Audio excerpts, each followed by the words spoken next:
11, 3 horas casi. Ese no, ese es el detalle. Sí, no es la primera vez que se cae. Después piden disculpas y te dan regalitos. Pero a nivel nacional será o internacional. Mundial, Mundial. a nivel mundial, en todo el mundo está caído.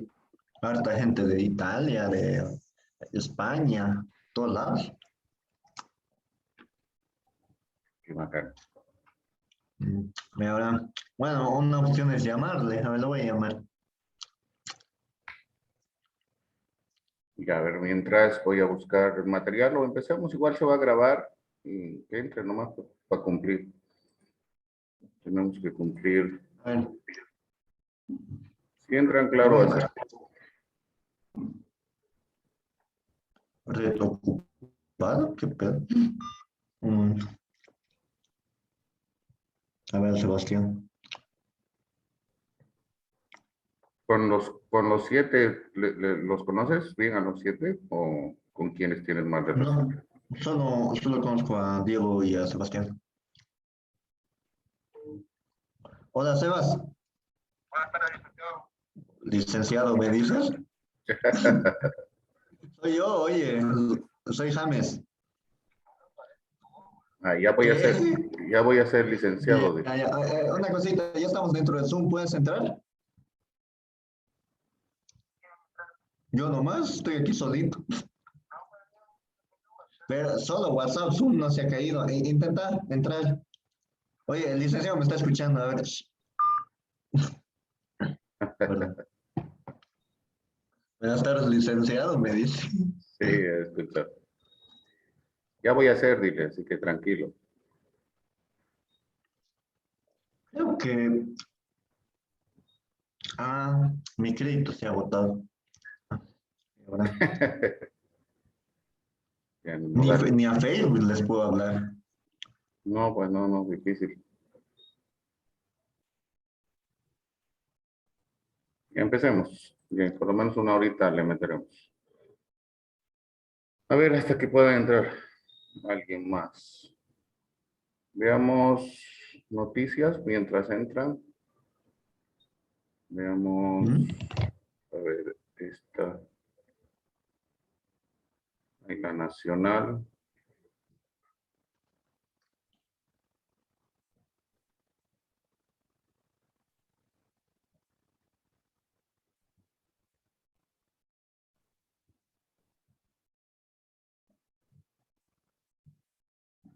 Ya.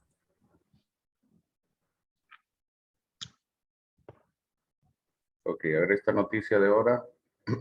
¿Qué dice? Empresarios. Empresarios bolivianos expresan interés en mover cargas por el puerto de Hilo. Darle una vida ya que estás leyendo. Sí. Mm, pero le estoy mandando el link por Telegram. Ahí está. En el marco del segundo Congreso Macrorregional de Alcaldes del Bicentenario en Hilo, Perú, empresarios bolivianos expresaron interés en sacar su mercadería a Asia por el puerto de Hilo, reportó el sábado La República en su página digital.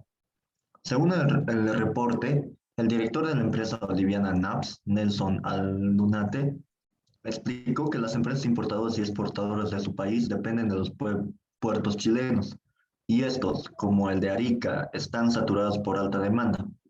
Sostuvo que para cambiar a los terminales chilenos por hilo necesitan mejores condiciones a costos competitivos.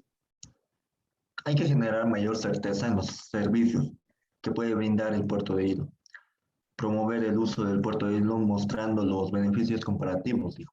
Mencionó sobre la importancia de que Hilo integre el corredor bioceánico, red ferroviaria que cruzará varios países. Explicó que la ruta Brasil, Bolivia y Perú demandaría 38 días para llevar productos desde Brasil hasta Asia. Otras rutas que no incluyen al Perú demandan entre 67 y 58 días para el transporte marítimo de la carga. Aldunate detalló que 458 kilómetros del corredor podrían estar en hilo, Necesitamos elaborar una agenda de compromisos entre gobiernos y cámaras de Perú y Bolivia, y también homologar los procedimientos administrativos entre las instituciones de los países. Se concluyó en la inauguración del segundo Congreso Macrorregional de Alcaldes del Bicentenario en Hilo. Estuvo el presidente peruano Pedro Castillo, quien manifestó su interés para articular un eje comercial con Bolivia. Vamos a llevar a cabo un gabinete binacional con Bolivia para ver los problemas fronterizos de cierre que hay con los vecinos países, anunció el mandatario sin dar una fecha para el evento. Bien. Ven, seguimos con las noticias de la apertura y la salida de la mercancía boliviana por hilo, ¿no? Y lo que, bueno, aquí me está gustando que se está volviendo a tocar el corredor bioceánico, ¿no? En lo que se habló ya anteriormente, el corredor bioceánico ferroviario, ¿no? Que va a unir, que supuestamente tenía que unir Bolivia, Brasil y Perú, pero hace unos 3 meses también se dio la noticia que el corredor bioceánico ya no iba a pasar por Bolivia, sino iba a ser Brasil y Perú, ¿no? Solamente por ese sector. Pero sería bueno, ¿no? Que se complete esta red ferroviaria con este corredor bioceánico, ¿no? Que en realidad para unir el Atlántico con el Pacífico, para que se pueda exportar hasta Asia o Europa, es importante, ¿no? Esa salida. Nos conviene a nosotros, estamos en el centro de Sudamérica, vamos a ser un país de tránsito y de paso nosotros podemos también utilizar estos corredores o este corredor bioceánico para sacar tanto mercancía por el Atlántico como por el Pacífico, ¿no? Pero ya viendo todos los inconvenientes que tiene Arica, están viendo las diferentes opciones. Pero como ven, solamente son, como hemos dicho, conjeturas, ¿no? Conjeturas de qué se puede hacer. Al final tendríamos que ver al próximo año qué van a hacer de verdad, ¿no? Porque, bueno, en realidad ahorita estamos solamente con Arica y no muchos importadores quieren salir por otros puertos porque están acostumbrados. Además de que es un poco más largo la salida por hilo.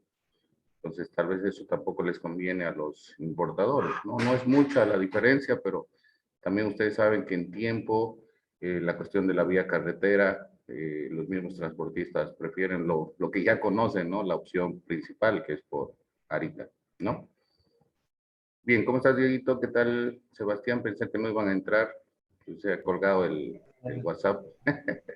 Estaba pensando si sí o si no. Vamos a ver cuando me di cuenta que ya estaban en clase. Claro, no, no. Yo igual pensé que igual se había ido el Zoom. ¿Mm? Una preguntita. Sí, sí. ¿Cuántos son los aranceles por la importación de autos? Vehículos. Sí, vehículos. Tendríamos que ver bien el capítulo 87, pero están entre 20%, 10%. Si quieres lo vemos. ¿Qué vas a Ya traer? pasa que estoy con intenciones de ver si conviene o no conviene. Ya, pero ¿qué tipo de vehículo? Porque si hablamos de... Jack S4. Ah, ya, pero es para uso, ¿cómo se dice? Uso particular, ¿no? Sí, uso en particular.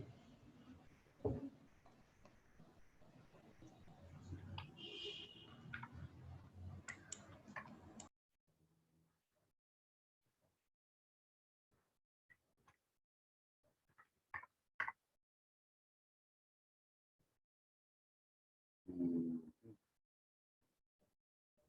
aquí está. Estos son los tractos que están, porque son utilizados, ¿no? Para que se puedan utilizar en el agro y todo, el arancel siempre baja. Está entre cero los tractores, tractocamiones, tractos orugas. Pero estos son los vehículos para transporte de 10 o más personas. Estos son los que se van a utilizar entre 10%. 10% está y paga el ICE por si acaso, ¿no? El impuesto al consumo específico. Y habría que ver la partida, pero todos están en 10% para vehículos pequeños. Pequeños. ¿Listo? Listo, Bien, gracias, licenciado. bien, Sebastián, ¿estás pero no estás o estás? Sí, le dicen, pero estoy conectado desde mi celular. Ya, está bien. Ok. O sea, Listo, listo. Entonces vamos avanzando. claro, le dicen. Vamos avanzando. Ya hemos visto la noticia nacional. Hay una internacional que igual me ha interesado, que es importante conocerla también, referente a nuestro país vecino, que está dentro de la Comunidad Andina de Naciones, que es Ecuador. Ecuador, igual que nosotros, es considerado un país menos desarrollado dentro de la comunidad andina y a nivel internacional, ¿no? Pero a ver qué dice de Ecuador. Ecuador organizará mayor encuentro latinoamericano de economía circular. El próximo 13, 20 y 27 de octubre tendrá lugar la cuarta edición del Foro Latinoamericano de Economía Circular, el cual se desarrollará en formato híbrido online con talleres presenciales. Dicho encuentro será liderado por Ecuador y organizado por el Ministerio de Producción, Comercio, Inversión y Pesca. Bueno, le dicen híbrido obviamente porque va a ser ambos. Es como hemos hablado de nuestros vehículos, ¿no? Los híbridos que van a ser a gasolina o eléctricos. Por eso dice híbrido, van a ser online y presenciales a la vez. Latam en 2021 también tendrá la colaboración de la de la Agencia de Cooperación Técnica Alemana, GIS por sus siglas en alemán, en alianza con el Ministerio de Ambiente, Agua y Transición Ecológica, y con colaboración con la Organización de las Naciones Unidas para el Desarrollo Industrial, ONUDI. El foro será un espacio de diálogo e intercambio de conocimientos entre actores públicos y privados en el cual se presentarán los retos, oportunidades y experiencias regionales y nacionales en cuanto a la implementación de este modelo económico. En la edición, Ecuador se contará con la colaboración de la Universidad de San Francisco de Quito y la Universidad de SPOL de Guayaquil, representantes de los diferentes sectores, academia, sociedad civil y organismos internacionales. Este año el foro se desplegará en 3 eventos, a realizarse con la participación de referentes nacionales e internacionales en economía circular de diversos sectores y enfoques, quienes debatirán sobre el desarrollo circular, sus beneficios, implicaciones y desafíos. Durante la tarde del miércoles 27 de octubre se realizarán además 2 talleres prácticos en simultáneo y en formato híbrido sobre diseño de modelos de negocios circulares, facilitado por las organizaciones Tres Vectores Uruguay y Laboratorio Sostenible Te Quiero Ver de Ecuador, bajo la metodología circular de Sindrinik de InnoDriver. Tras 2 ediciones presenciales celebradas en Uruguay y Chile y una digital con sede en Paraguay, que reunieron a más de 5,000 participantes y 60 oradores. El FEC 2021 espera congregar a un público diverso que incluye autoridades nacionales, funcionarios de gobierno, académicos, sociedad civil organizada, organismos internacionales y gobiernos extranjeros que promuevan la transición hacia la economía circular en el Ecuador y en el mundo. La participación del FEC es gratuita, con previo registro a esta página. Si quieren, se pueden registrar. Entren a esta página. Es parecido, ¿no?, a las ferias internacionales, pero esta no es como una feria abierta, ¿no? Es decir, va a ser vía, eh, vía online también, y no solamente va a ser en Ecuador, también en los diferentes países de Sudamérica. Es importante, ¿no?, este tipo de ferias justamente para hacer conocer la producción, en este caso de Ecuador. Eso es lo que yo les comentaba respecto a los embajadores o los agregados que están en otros países, que su labor principal debería ser esa, ¿no? Hacer este tipo de ferias para que se pueda hacer conocer nuestros productos, nuestros exportadores en el mundo. Es decir, cada uno de los países debería empezar, digamos, el Ministerio de Relaciones Exteriores por hacer conocer a nuestro país en ferias que hagan los embajadores o los cónsules en esos países. Para mí esa es su mayor función que deberían hacer, ¿no? Pero se dedican a, creo, firmar pasaportes y pasear, porque no he visto en realidad noticias de que algún embajador haya iniciado, digamos, alguna feria en otros países para hacer conocer nuestros productos. La verdad que nunca ha tocado el tema, ¿no? Y si alguien lo hiciera, obviamente va a salir en noticias. ¿Para qué? Para que tengamos conocimiento que están trabajando en esos países, ¿verdad? Pero hasta ahora, la verdad que no conozco de eso. Pero debería ser. Y ustedes como profesionales que van a hacer de comercio internacional, otro de los ámbitos donde pueden trabajar también es justamente en el Ministerio de Relaciones Exteriores, pero tendrían que hacer como una maestría en Relaciones Internacionales, ¿no? Y hay una escuela especializada del ¿qué les dije? De Relaciones Exteriores, ¿sí? Entonces pueden también hacer su maestría y pueden trabajar. Los embajadores y los cónsules sí o sí tendrían que tener este título para poder ser embajadores en otros países. Pero bueno, sabemos que todo es político, ¿no? Pero es una buena alternativa más, digamos, para ustedes, ¿no? Como profesionales en comercio internacional.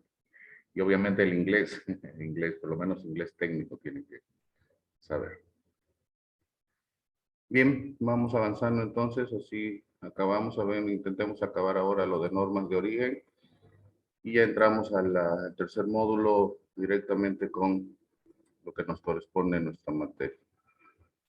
Entonces voy a ir un poquito más rápido con esto, como ya les he comentado, de acuerdo a las conversaciones que he tenido con la licenciada Montenegro, sí están ampliando o van a tener la materia de normas de origen. ¿Sí? Van a tener una materia directa de normas de origen, el siguiente módulo, creo, o de aquí a 2 módulos. ¿Ya saben qué módulo les tocaría después de aduanas? Pasa que algunos tenemos como que el pensum mezclado, es lo que te da la universidad. Por ejemplo, yo tengo materias de segundo y tercer semestre que no he llevado, y ahorita aduanas de cuarto semestre. La materia de aduanas se abrió porque ya había pasado teoría de comercio como una materia. Exacto.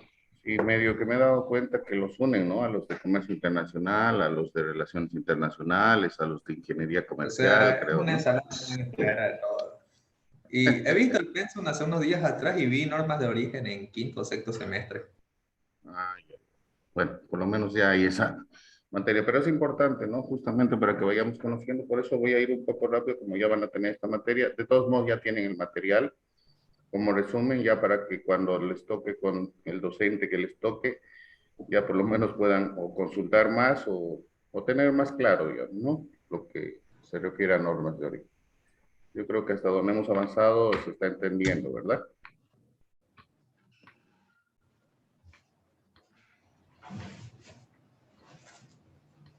Ya hemos visto hasta aquí tipos de normas, normas de origen, ¿no? Las normas de origen preferenciales son las contractuales, que son los acuerdos preferenciales comerciales, y las autónomas, que son unilaterales.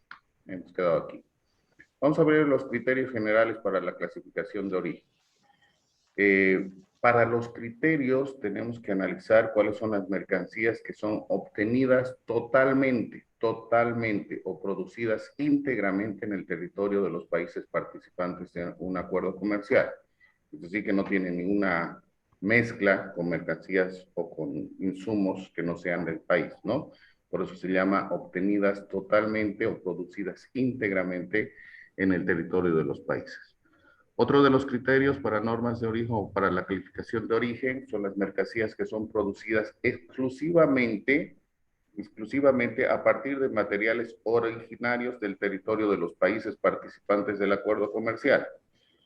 ¿Sí? Para que sean conocidas como producidas exclusivamente, podemos tomar, si estamos dentro de la comunidad andina, de insumos de Ecuador, Perú, Colombia, y nuestra mercancía va a ser considerada producida exclusivamente como originaria con estos materiales dentro del acuerdo comercial. Y también hay el criterio de mercancías en cuya elaboración se utilizan materiales de países no participantes del acuerdo comercial, siempre que sean resultado de un proceso o transformación sustancial. Sí, siempre voy a tocar esto y en normas de origen tienen que especificarles esto, que se utilizan normas de origen. Por eso estoy hablando también de nomenclatura arancelaria. Porque si hablamos de una transformación sustancial, esa transformación va a hacer que la mercancía elaborada con materiales de otros países tengan un salto de partida arancelario. Sí, si se habla de una transformación sustancial, hay un proceso productivo, ¿verdad? Cuando hay un proceso productivo, obviamente se transforma la mercancía o el insumo en otra cosa, ¿verdad? Es más o menos como les comentaba de las telas, ¿sí? Si traigo telas de China, que no es parte del acuerdo, de ninguno de los acuerdos de complementación económica dentro de normas de origen, pero esas telas yo lo convierto en camisas. Hay un salto de partida arancelaria, hay una transformación sustancial o suficiente que se llama, y hay un proceso productivo, ¿verdad? Entonces es considerada porque le puedo poner mi Made in Bolivia, ¿verdad? Términos utilizados en las normas de origen. ¿Cuáles son los términos utilizados? ¿Qué es un bien? Es cualquier mercancía, producto o artículo material. ¿Qué es un bien originario o material originario? Es un bien o un material que califica como originario de conformidad con lo establecido en las diferentes normas de origen. ¿Cuáles son los desechos y desperdicios que son derivados de una producción en territorio de una o ambas partes y que sirvan para la recuperación de materia prima? Tomemos en cuenta que dentro de normas de origen también es vista de muy buena forma lo que se aplica como reciclaje, ¿ya? Pero lo que también estos desechos y desperdicios para su reciclaje tienen que tener o tienen que ser elaborados o tienen que haber salido de algún producto que ha utilizado un proceso productivo para su elaboración. Y obviamente, ¿no? Desechos y desperdicios porque ya no vas a utilizar ese bien, pero que se utiliza para recuperación de materia prima, ¿no? Generalmente, todo lo que se recicla se vuelve otra vez materia prima para poder elaborar los mismos productos o otro tipo de productos.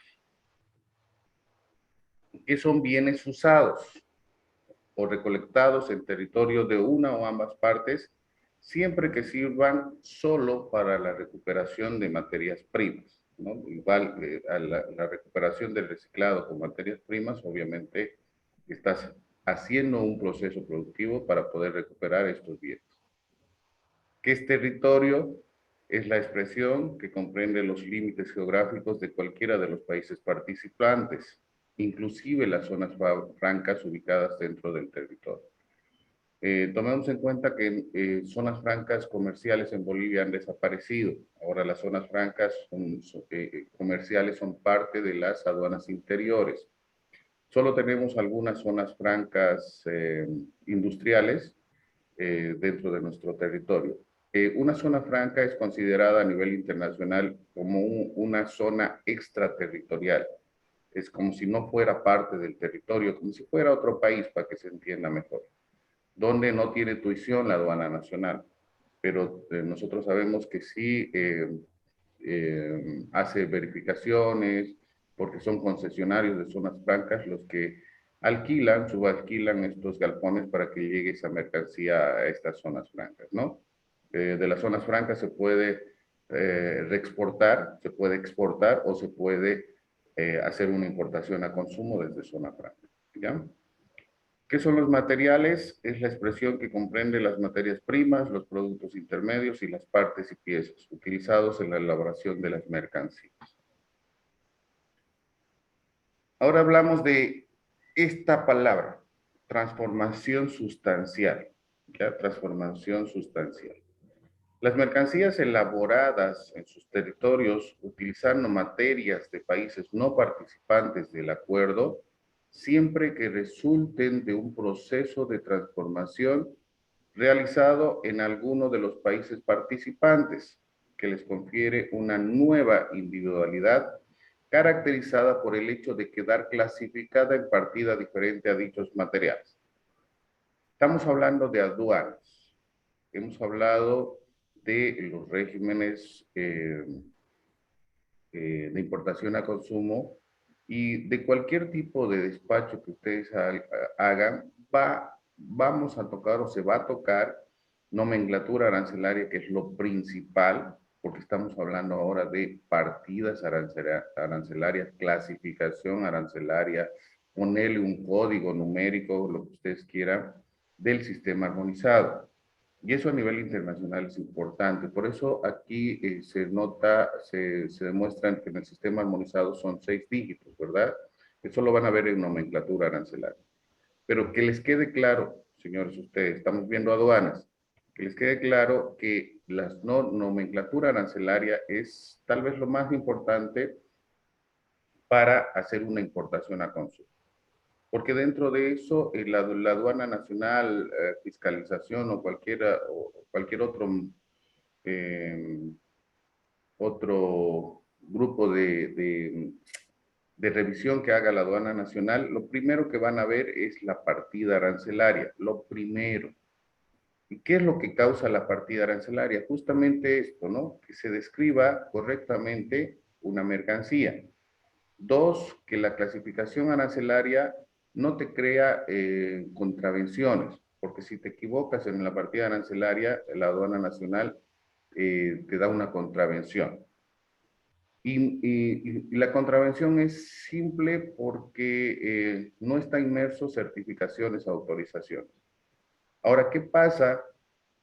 ¿Qué pasa si en la partida arancelaria, como hemos visto de los vehículos, ¿verdad? Hemos visto los vehículos 10%, pero vos aplicas una partida arancelaria que había sido 5%, pero en realidad era el 10% o 15%. Entonces, ya fuera de la contravención, la aduana nacional te aplica una omisión de pago, porque has pagado 5 en vez de pagar 10. ¿Sí? Entonces, va como subiendo las equivocaciones que tengas dentro del sistema armonizado o dentro de la partida arancelaria, van subiendo las sanciones. Ahora, ¿qué pasa si le pones una partida arancelaria donde no necesita certificación ni autorización previa? ¿Qué pasa? Cuando hace la revisión la aduana nacional, justamente el técnico revisa la partida arancelaria y no era la que tú has aplicado, sino es otra partida arancelaria, pero que en este caso, esa partida arancelaria necesitaba certificación y autorización previa, que son documentos exigibles, obligatorios de presentación de acuerdo a la partida arancelaria. ¿Qué pasa? Te comisan la mercancía, pierdes la mercancía por la mala aplicación de una partida arancelaria. Para que vean que es lo más importante cuando las agencias despachantes de aduana hagan o presenten la documentación o metan toda la documentación al sistema, lo más importante es la partida arancelaria.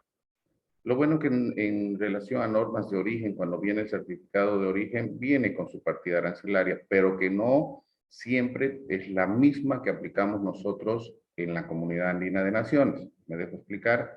A 6 dígitos, en el mundo tiene que ser lo mismo. Pero un ejemplo, ¿no? En el Mercosur utilizan su arancel externo común, que es la nomenclatura común del Mercosur, pero nosotros aplicamos la andina dentro de la comunidad andina a 10 dígitos, nuestra subpartida arancelaria nacional del arancel que les he mostrado, que hemos visto con Diego. Tenemos que aplicar la partida arancelaria correcta que corresponde a la andina, ¿sí? Fuera de que esa mercancía sí está dentro del acuerdo de normas de origen, por eso tiene certificado de origen. Y tomen en cuenta que el certificado de origen no certifica partida arancelaria, sí certifica origen de las mercancías. Pero te ayuda, sí te ayuda la partida arancelaria que tiene, pero vos tienes que adecuarla o la agencia despachante a la partida arancelaria aplicable dentro de nuestro territorio, dentro de la Comunidad Andina de Naciones. Para que vean la importancia, ¿no? Estoy yendo más allá, pero para que se den cuenta ustedes que en la situación de aduanas, si yo hablo de normas de origen, tengo que hablarles de nomenclatura, tengo que hablarles de valoración, porque hasta para eso no sirven las normas de origen, ¿sí? Porque tienes que ver la valoración.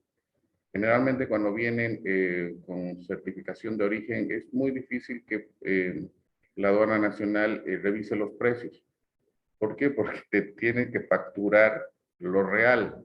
¿Me dejo entender? Lo real, por eso estás aplicando un certificado de origen, ¿no? Ya si vienen de otros países como China, obviamente hay la subvaluación de las facturas, ¿no? Que es ya diferente ese caso. ¿Ok? Entonces, para que se den cuenta, ¿qué es transformación sustancial? Aquí hay un cambio de partida arancelaria diferente. ¿Sí? Si traemos polipropileno, que en el sistema armonizado la partida arancelaria es la 390210, la partida, ¿no? La partida, 390210 de origen brasilero, ¿sí? Y la transformamos en preformas PET para hacer botellas, que en el sistema armonizado es la 392930, que le da el origen Bolivia, ¿no? Es decir, si traemos el polipropileno y le hacemos una transformación y lo hacemos preformas, saben qué son las preformas, ¿no? Para hacer botellas y envases y todo eso. ¿Sí? Las convertimos y ya el origen ya no va a ser brasilero, va a ser boliviano, porque por lo menos hay una transformación sustancial y hay un salto de partida arancelaria, ¿sí? Porque las preformas ya tienen otra partida arancelaria, porque el polipropileno se ha transformado, por eso se habla de una transformación sustancial. Pero tomen en cuenta que no en todos los acuerdos de complementación económica hay esta transformación sustancial. Tiene que ser transformación sustancial suficiente para que se pueda determinar como originaria esta mercancía. ¿Por qué les doy un ejemplo? Porque más adelante no se ve este ejemplo, ¿no? Si yo traigo igual telas, hablamos de telas de China, ¿no? Hago un cortecito de 4x4 y le hago un plieguecito en los bordes. Eso lo puedo vender como mantel o como sábana. ¿Se dan cuenta? Y hay un cambio de partida arancelaria. Pero esa transformación es suficiente, es sustancial y suficiente para determinar como originaria una mercancía. ¿Qué opina usted? ¿Qué dice Diego? No tanto, porque simplemente fue uno que otro corte a lo loco y una que otra costura. En lo personal no es Exactamente. tan sustancial como usted dice, o sea, no hay un cambio verdadero. Si Ex- esa misma tela agarraran y sacaran medidas para poleras, jeans o yo qué sé, ya sería un cambio muy mayor porque se le está añadiendo botones, diferentes cosas, inclusive un logo que haya hecho en Bolivia, no sé, eso. Así es, Dieguito. No, exactamente. Por eso en los acuerdos, cuando ustedes vean completamente normas de origen, porque obviamente van a estar un mes con eso, ahí se van a dar cuenta que esa transformación sustancial suficiente es exigida en algunos acuerdos de complementación económica.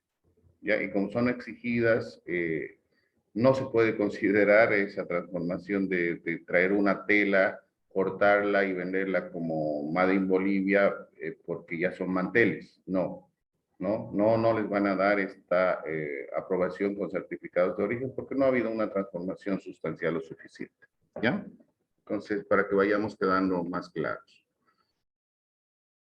Utilizamos siempre las normas, ¿no? Las normas legales, ¿no? Si hablamos de la decisión 416, que es de la Comunidad Andina, en el capítulo 2, artículo 2, hablan respecto a la transformación sustancial. ¿Qué dice? Las no comprendidas en cuya elaboración se utilizan materiales no originarios cuando cumplan con las siguientes condiciones: que resulten de un proceso de producción no transformación realizado en territorio de un país miembro. Y dos, que dicho proceso les confiera una nueva individualidad caracterizada por el hecho de estar clasificadas en la andina en partida diferente a la de los materiales no originarios, ¿no? En el aspecto de materiales no originarios. Valor de contenido regional. En los casos en que la transformación sustancial no pueda ser cumplida, proceso de transformación no implica cambio de partida, ¿sí? Aquí ya está especificando mejor. Bastará que el valor CIF, puerto de destino de los materiales de país no participantes del acuerdo, no exceda el 50% del valor FOB, de exportación de las mercancías para los países de menor desarrollo económico relativo, el porcentaje establecido será del 60%. ¿Cuáles son esos países de menor desarrollo relativo, desarrollo económico relativo? Ecuador y Bolivia. Ahorita vamos a leer la decisión 416. Pero a eso se refiere el valor de contenido regional. El ejemplo que está acá de Preformas PET, que viene de origen chileno, que no es del acuerdo, la 3923-3020, y estas PET se convierten en botellas, ¿no? Que van a la 3923-3099, que ya serían o saldrían como originarios de Bolivia. ¿Qué dice la decisión 416? En su artículo 2, inciso F.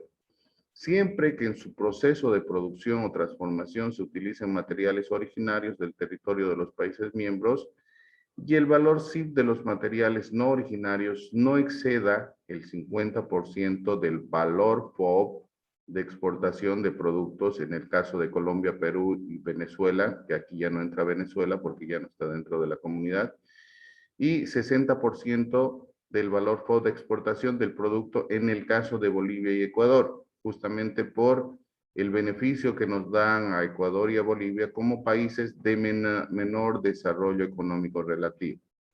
¿Sí? Entonces, se tiene que analizar cada uno de estos términos utilizados, y ahora hablamos de valor de contenido regional, y bueno, cuando lleven un poco más o veamos la parte de liquidación, se van a dar cuenta a qué se refiere el valor CIF y a qué se refiere el valor FOB.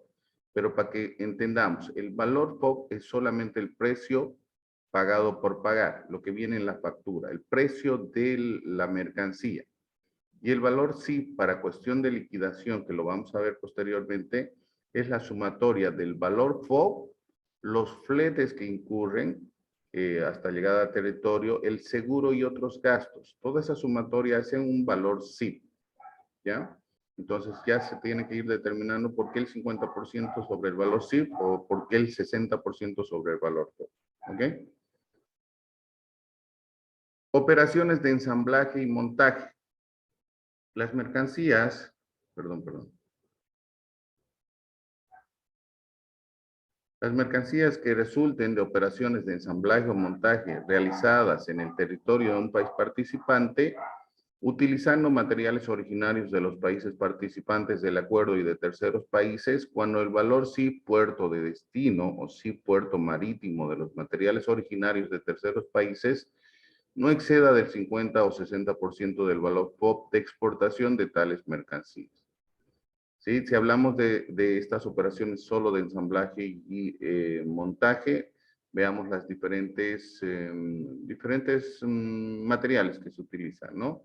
Pongamos que el chasis es de origen boliviano, que vale 870600. El motor, que es japonés, que está en la partida arancelaria 840733, y las ruedas que vienen de Chile, con la partida arancelaria 870870. Tomemos en cuenta que para analizar un vehículo, ¿sí? En algún momento dentro de las partidas arancelarias, cuando viene el chasis, ya es como, ya es el vehículo, ¿no? Entonces tendría un mayor valor, ¿sí? Fuera del motor y fuera de las ruedas. Entonces se hace todo ese ensamblaje aquí en Bolivia y este vehículo va a la partida arancelaria, el que estaba buscando Diego, va a la 870321, ¿sí? Pero con origen boliviano. Si hablamos de la decisión 416 respecto a esto, dice cuando resulte de un proceso de ensamblaje o montaje, siempre que en su elaboración se utilicen materiales originarios del territorio de los países miembros y el valor CIF de los materiales no originarios no exceda el 60% del valor FOB de exportación del producto en caso de Bolivia y Ecuador, como países menos desarrollados. Vayan anotándose esta decisión, la decisión 416, que aún está vigente dentro de la comunidad andina para su materia de normas de origen, porque van a utilizar esta decisión o vayan estudiándola. Acumulación de origen. Para la determinación del origen de los productos, se consideran como originarios del territorio de un país miembro los materiales importados originarios de los países miembros. Si hablamos de nitrato de sodio, que es de origen de Bolivia, en la 310250, y hablamos del cloruro de potasio, que es de origen peruano, que va a la 3104, si unimos ambos se hace un nitrato de potasio, que va a la 2834. Entonces es considerado originario de Bolivia. Elaboradas, de acuerdo a la decisión 416, elaboradas en su totalidad con materiales originarios de territorios de los países miembros. Países miembros, Comunidad Andina, Bolivia, Perú. De minimis. Un bien considerado originario si el valor de todos los materiales no originarios utilizados en la producción del bien que no cumplan con el cambio correspondiente de clasificación arancelaria establecida no exceda el porcentaje definido del valor de transacción del bien ajustado o si el valor de todos los materiales no originarios antes referidos no exceda el porcentaje determinado del costo total del bien. Aquí analizamos a un 7%, pero de minimis que es utilizado en muchos países, es como este ejemplo, ¿no? Como hemos hablado de las camisas. Para las camisas hay un proceso productivo, obviamente es considerada originaria, pero los botones vienen de China, ¿sí? De otro país. Al botón no le hacemos ningún proceso productivo, pero es parte, va a ser parte de este bien, de la camisa. Pero estos botones, a la venta de la camisa, su valor POP no excede, no pasa ni el 5%, y eso menos, ¿no? Porque no, un botón o los botones que van a utilizar en la camisa no va a exceder el valor total de la mercancía, ¿verdad? Entonces es un detalle mínimo, por eso se llama de minimis, de que se pueden utilizar estos insumos dentro de la producción, porque no va a cambiar, digamos, no va a cambiar por el mismo valor de las mercancías la totalidad del valor FOB de la mercancía en sí. ¿Sí? Estos botones, si vienen de China, Alemania, Estados Unidos, van dentro de la camisa y la camisa no deja de ser de origen boliviano por su elaboración, por su transformación, etc. Hablamos de formación de juegos, ¿no? Los juegos o surtidos de mercancías, siempre que cada una de las mercancías en ellas contenida cumpla con las normas establecidas en la norma de origen. Esto también es importante, pero fuera de la formación de juegos, aquí ya tenemos que aplicar, obviamente, el origen de estas mercancías o surtidos, pero también tenemos que aplicar la partida arancelaria. Si realizamos unos juegos, este tipo de juegos que ven ustedes, tenemos que ver qué partida arancelaria va a aplicar, al mayor valor, ¿sí? Al mayor uso que se le da a cierto tipo de estas mercancías, pero eso ya es nomenclatura arancelaria. Fuera de que hagas una formación de juegos, ¿sí? No van a ir este juego porque es para consumo al por menor, es decir, para el uso individual de cada persona. Cuando importes estas mercancías, no le vas a poner pasta dental a uno, cepillo de dientes otro, cepillo de cabello otra partida, peines a otra partida, ¿no? Ahí tienes que buscar el del mayor valor. Si más no veo allá, es la máquina de afeitar, por ejemplo. ¿Ya? Entonces, este juego sería máquina de afeitar, pero es un juego, ¿sí? Pero eso ya lo van a ver en nomenclatura arancelaria. Cuando se hace tipo de formación de juegos, ¿cuáles son las reglas generales interpretativas que se tiene que utilizar para considerarla en ciertas partidas arancelarias? Y obviamente esto para origen no hay ningún inconveniente, pero igual, tiene que cumplir que tengan el mayor valor respecto a la mercancía originaria de los países miembros. Las operaciones no consideradas como procesos de producción. Sí, he hablado mucho de procesos productivos, ¿verdad? Ahora vamos a ver cuáles son las operaciones que no se consideran como procesos productivos o procesos de producción. Son las destinadas a asegurar la conservación de las mercancías. ¿Sí? Solamente pónganse el envase, ¿no? Otra cosa, esto generalmente en zonas francas, ¿no? Cuando van, desempolvan, lavan o limpian las mercancías, ¿no? Para que puedan ser exportadas. Esa no es considerada un proceso productivo para que sea considerada como originaria de un país. Simple formación de juegos, lo que hemos visto anteriormente, eso tampoco es considerado, pero sí hay que ver la parte de dónde son las diferentes mercancías que están unidas dentro de estos juegos, ¿verdad? El embalaje, el envase o reenvase, eso no le da la consideración de originaria a una mercancía, porque no es un proceso productivo. Reunión o división de bultos, aplicación de marcas, etiquetas, signos distintivos, las mezclas, sacrificio de animales, aplicación de aceites, acumulación de 2 o más de estas operaciones. Si tomamos en cuenta, todas estas operaciones se realizaban en las zonas francas comerciales, ¿sí? Porque llegaban diferentes tipos de mercancías y hacían todo esto, ¿no? Hacían una limpieza, hacían la conservación para que se mantengan las mercancías. En zonas francas hacían la formación de juegos o para importar directamente al país o para reexportarlas, ¿no? Ahí aplicaban etiquetas, signos y diferentes tipos de operaciones más, ¿no? Pero generalmente en zonas francas para que puedas exportar o importes directamente al país como importación a consumo. ¿Qué se llama o a qué se define como regla de transporte directo? ¿Sí? Hemos hablado de nuestro país, que es un país de tránsito, pero a ver, analicemos. Las mercaderías o mercancías deben ser en principio expedidas directamente al país que corresponde.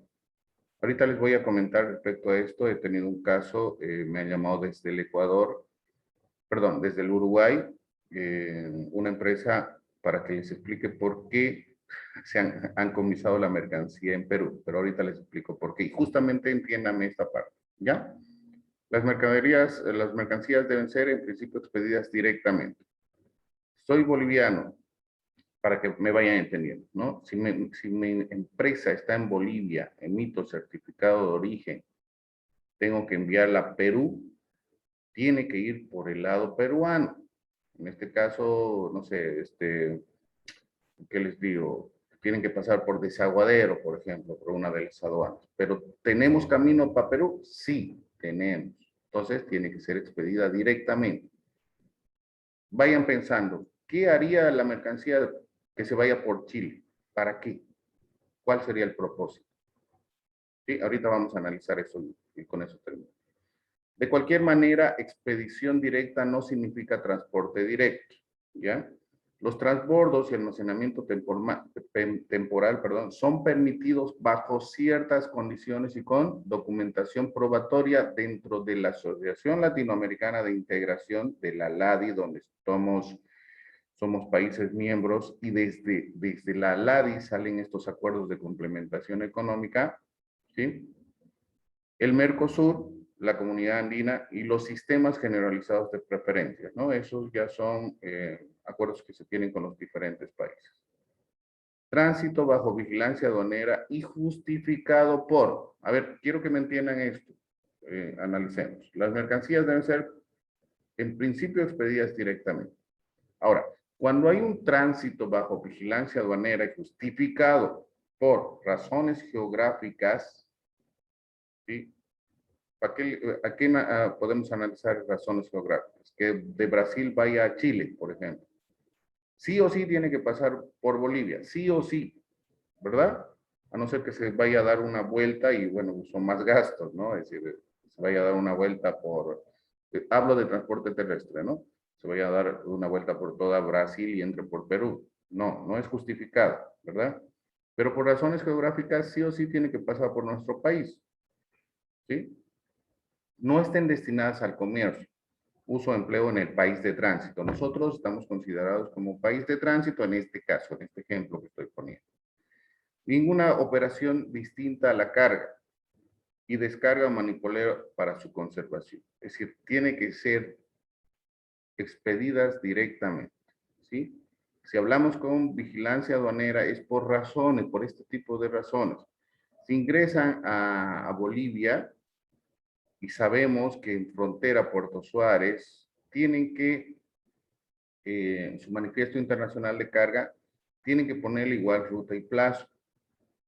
¿Por dónde tienen que pasar si va a Chile?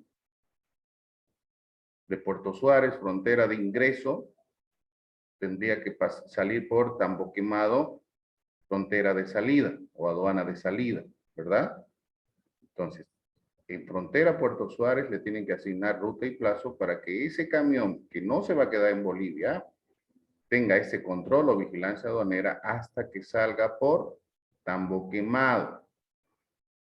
¿Cuál es su justificativo? Las razones geográficas. ¿Cuál es el documento que le va a respaldar eso? La firma y el tránsito, la ruta que le dé la aduana de frontera, porque le van a sellar, y la aduana de salida, que sería Tambo Quemado, con el sello. Eso le garantiza que no tenga ningún inconveniente respecto a esta regla de transporte directo. ¿Me dejo entender? Ok. Bueno, para no olvidar, analicemos esto. Analicemos esto. Perdón, me llegó una... China colapso energético impacta el transporte marítimo mundial. Wow, otra noticia.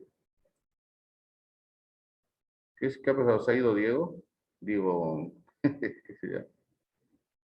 se salió, ¿no? John Sebastián. Ya. A ver, para ustedes, para que quede ahí. Y ahí acabamos porque, bueno, después se van a perjudicar los demás. Lo que les decía, justamente con la expedición directa que estábamos viendo, ¿verdad? Si me llaman de Uruguay y me dice, licenciado, ¿me puede ayudar? ¿Me puede dar un consejo respecto a la expedición directa que hablan? Nosotros teníamos la mercancía en Bolivia, obviamente le estábamos vendiendo al Perú, pero por razones de seguridad, me dicen, ¿no? Por razones de seguridad, nos hemos ido por el lado chileno y hemos entrado por la parte de atrás. Ya, ¿han hablado con la aduana chilena? No. En Perú, cuando ha llegado, no nos ha aceptado el certificado de origen. Obviamente, porque no ha habido una expedición directa. Porque ¿para qué se han ido por Chile? Deberían irse directamente por Desaguadero, eso dice. Ahora, situaciones justificadas son estas, ¿no? Las que hemos analizado. Que no haya es decir, no haya un camino directo para irse a Perú. En nuestro caso, por eso estoy hablando de que nuestro país es país de tránsito, por ejemplo, de que se vaya de Brasil hasta Chile, ¿no? Sí o sí tienen que pasar por... Ahora, si justificamos con la situación de la aduana le ha sellado en Puerto Suárez el ingreso del camión y le ha sellado la salida del camión en frontera Tambo Quemado, ¿verdad? ¿Justificado? Sí, porque la aduana ha verificado eso. Y en Chile no, nadie le ha sellado nada, el camión se ha pasado. ¿Qué te da a pensar? ¿Por qué dicen que pierde el certificado de origen si va por otro lugar que no esté justificado? A la aduana le da a pensar de que han cambiado la mercancía o podrían haber hecho algún cambio, etcétera, etcétera, ¿no ve? A la aduana peruana en este caso. Entonces no van a aceptar el certificado de origen porque no ha habido ninguna justificación. ¿Sí o no? Y si hablamos de la decisión 416, justamente le he pasado al uruguayo, le he dicho, no hay ninguna justificación.